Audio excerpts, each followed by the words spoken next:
Um sintoma importante, né, que mostra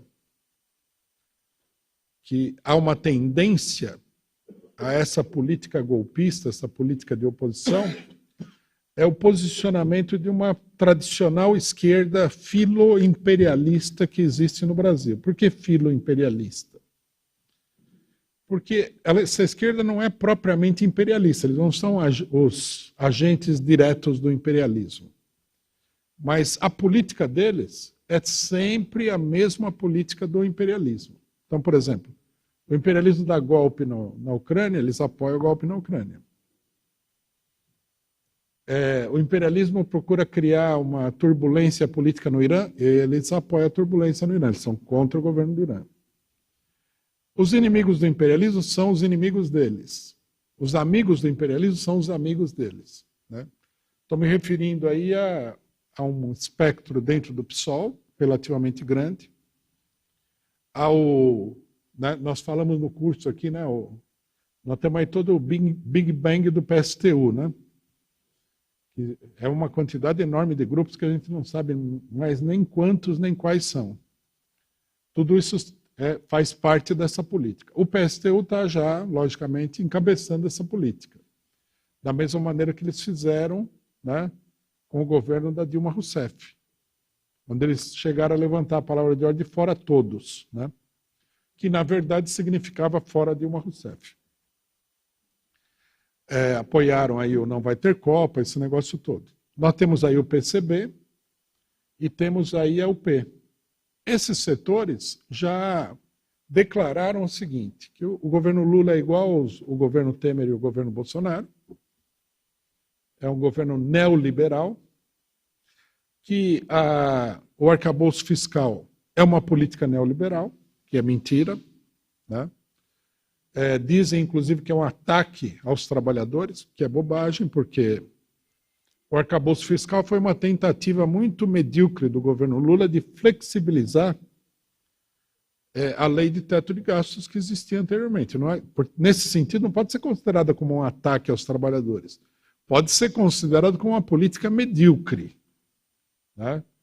Que tem muito pouco impacto sobre o teto de gastos, mas ataque não faz sentido. Eu não vi a posição dele sobre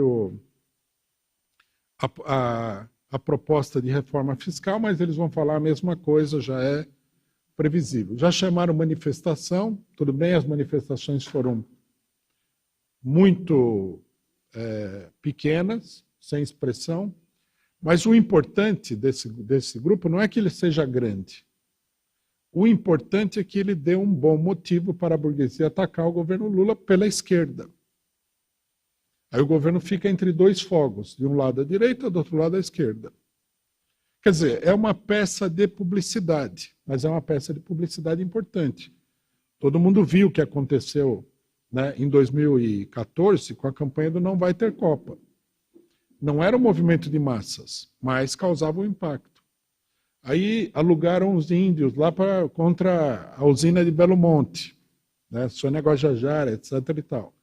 Também não era nenhum movimento de massa, menos ainda era um movimento de massa. Mas aí você tinha filme feito nos Estados Unidos contra o governo Lula, por causa da usina de Belo Monte e tal. Tinha filmes sobre a Copa, tinha toda uma campanha organizada usando a esquerda como garoto propaganda, que é isso que significa essa política. Agora, o fato de que eles não têm volume de jogo não significa que eles não tenham importância, né? Eles têm importância como garotos propaganda. E o fato de que eles já saíram atirando contra o governo do PT é muito significativo, né? É muito visível que algumas pessoas, Jones Manuel, por exemplo, eles estão motivados para atacar incansavelmente o governo do PT. Eles querem criar aí uma opinião de esquerda em oposição ao governo do PT. Isso daí não é, obviamente, nenhuma política legítima de esquerda, uma política legítima de trabalhador e social.